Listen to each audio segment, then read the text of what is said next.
परंतु या भारत देशामध्ये अनेक संत होऊन गेले की ज्यांनी आपापल्या कालखंडामध्ये व्यवस्थेच्या विरुद्ध जाऊन सर्व माणसाला जीवन जगण्याच्या संध्या कशा उपलब्ध होतील त्याकरता या सर्व संतांनी, सर्व महापुरुषांनी, सर्व महाभक्तांनी काम केलेलं आहे की या महापुरुषांना एकत्र याची संयुक्त जयंतीचं आपण नियोजन केलेलं आहे आणि पालघर जिल्ह्यातून हे नियोजन आपण लोकांना एक आदर्श निर्माण करण्याकरिता हे नियोजन केलेलं आहे आणि म्हणूनच आज आपण ज्यांचं पहिले प्रबोधन ऐकणार आहोत ते आदरणीय आनंदजी चव्हाण साहेब. हा आनंदमय सोहळा, कारण जिथे विचाराची पेरणी होते त्याला आनंदमय म्हणावं लागेल. कारण आता विचारी लोक कमी राहिले आणि अविचारी लोक जास्त झाले. ज्या संतांनी या महाराष्ट्राची सुरुवात केली आणि मानवाला मानवता दिली ती मानवता आपण कुठेतरी विसरत चाललोय असं वाटतं. त्यामुळे संतांचा जन्म हा हितकारीच होता असं मला वाटते आणि सर्वांनाच वाटेल, कारण तो मानवतेसाठी जन्म घेतलेला विचार होता. खरं म्हणजे मी कविता जास्त आणि लेखन कमी आहे, त्याच्यामुळे कवितेच्या माध्यमातून मी जास्त सांगू शकतो आणि कवितेमध्ये खरं बोलावं लागतं, भाषणामध्ये खोटं बोललं तरी चालते. कारण कुठेतरी भविष्य कवितेमध्ये दिसलं पाहिजे आणि हे कवितेमधलं भविष्य आपल्याला दाखवण्यासाठी खरं बोलावं लागतं. कारण काही परिस्थितीनंतर, काही कालावधीनंतर तो मनुष्य ती परिस्थिती त्या कवितेमध्ये शोधत असतो आणि त्याच्यामुळे आज कवी लोक जिवंत आहेत. जन्म संतांचा हितकारी, जन्म संतांचा हितकारी होते मानवतेचे पुजारी. संत जन्म संतांचा हितकारी होते मानवतेचे पुजारी. दारिद्र्य 18 विश्वधारी, दारिद्र्य 18 विश्वधारी, तरी पत्करली नाही कधी लाचारी. लाचारी कधीच पत्करली नाही मित्रांनो. आज काय होते, आपण प्रवाहाबरोबर वाहत चाललोय आपल्या विचारांना मुठपाती देऊन. हे समाजासाठी कुठपर्यंत चांगलं आहे याचा विचार आम्ही कधीच करत नाही. आम्ही फक्त गर्दीत सामील झालो म्हणून आनंद व्यक्त करतो आणि जोर जोरात जिंदाबाद वाटायला सुरुवात करतो. अरे पण जिंदाबाद वरडतोय कोणासाठी? तुझ्यासाठी का समाजासाठी?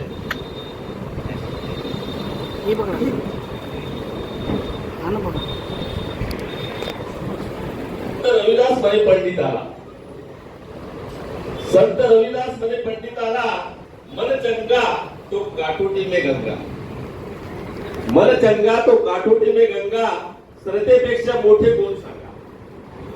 श्रद्धेपेक्षा ह्या मानव समाजामध्ये कोणीच मोठं नाही. ज्याची श्रद्धा मोठी आहे तो मोठा आहे आणि म्हणून संत मोठे झाले, त्यांची श्रद्धा मोठी होती. आता आपल्याला श्रद्धा मोठी दिसत नाही, फक्त माझ्या घराचं कल्याण झालं बस तेवढंच मोठं. जात असून परिटाची, जात असून परिटाची दिली दीक्षा स्वच्छतेची. जात असून परिटाची दिली दीक्षा स्वच्छतेची. वारी होती पंढरीची पण भेट नाही झाली कधी विठ्ठलाची. गाडगे बाबा वारी करायची, कधीच मंदिरात गेले नाही. संध्याकाळी ती वारीवर लोक आधी मंदिरातून आली का त्यांना आपलं प्रबोधन चालू करायचं आणि अंधश्रद्धेवर बोलायचं, सर्व विठ्ठलाच्या विरोधात बोलायचे. पंढरपुरात राहून म्हणजे किती माणसांनी परिस्थितीच्या विरोधातून कसा विजय प्राप्त केला किंवा कसं विचार प्रगट केले याला आपण कुठेतरी आपल्यासारख्यांना प्रेरणा भेटली पाहिजे. आज आपण विचाराशी न भेटता एखाद्या गर्दीत सहज सामील होतो, पण त्यांनी गर्दीतून बाहेर राहून काम केलं हे खूप महत्वाचं काम आहे. पण भेट नाही झाली कधी विठ्ठलाची. डोक्यावरी खापर, डोक्यावरी खापर तुंगा फाटकेत होत. डोक्यावरी खापर तुंगा फाटकेत होत.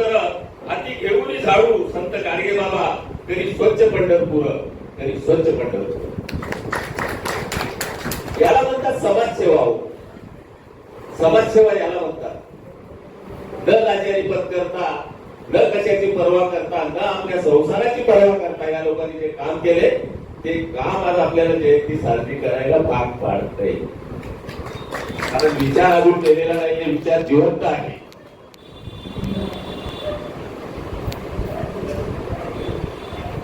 हीच खरी ईश्वर सेवा. जे का रणजिले गांजिले तयाशी म्हणे जो आपुले, तोची साधू ओळखावा, देव तेथेची जाणावा, माणसातच देव पाहावा, असे ठासून सांगणारे संत तुकाराम. नको भजन नको पूजन, वेळ नको वाया, किडी मुंगी साई वेस केगो सेवा वाया. काय होईल मानव कल्याण आहे, कुठेही स्वार्थ दिसायचं. पण आता स्वार्थाशिवाय काम नाही चालत. राष्ट्राला खरं काय पाहिजे? स्वराज्य पाहिजे, स्वातंत्र्य पाहिजे, समता पाहिजे. स्वराज्याची घोषणा शिवरायांनी दिली, स्वातंत्र्याची घोषणा महात्मा गांधींनी दिली आणि समतेची घोषणा बाबासाहेब आंबेडकरांनी दिली. तर या घोषणा जेव्हा तिन्ही एकत्र होतील तेव्हाच राष्ट्राचं खरं कल्याण होईल, हे तेवढंच सत्य आहे. कारण स्वराज्य असलं स्वातंत्र्य नसलं तर स्वराज्य काही कामाचं नाही, आणि स्वातंत्र्य असेल स्वराज्य नसेल तर स्वतंत्र काही कामाचं नाही, आणि स्वातंत्र्य आणि स्वराज्य असेल तर समता नसेल तर तेही काही कामाचं नाही. त्याच्यामुळे या तिन्ही गोष्टी 250 वर्षानंतर महात्मा गांधींनी शिवरायांचं स्वराज्य मान्य केलं. महात्मा गांधींचं स्वतंत्र बाबासाहेबांनी मान्य केलं. बाबासाहेबांनी त्याच्यात समता आणली. प्रत्येकाची तत्व वेगळी होती. महात्मा गांधींना अहिंसा, महाराजांनी तलवारीच्या जोडीवर समजा आपला न्याय मिळवून दिला लोकांना, आणि बाबासाहेबांनी आपल्या ज्ञानाच्या आणि बुद्धीच्या जोरावर समता आणली. पण एकमेकांनी एकमेकाचा द्वेष केला नाही. का केला नाही? कारण त्याच्यात प्रजेचं कल्याण होतं हे त्यांना माहित होतं. त्याच्यामुळे आपलं तत्व सोडून, तत्व आपल्या भाषणात गुंडाळून त्यांनी लोकांसाठी काम केलं. आणि असंच हे काम आपण लक्षात ठेवून आपण केलं पाहिजे. एवढे 2 शब्द मी व्यक्त करतो आणि धन्यवाद. जय हिंद.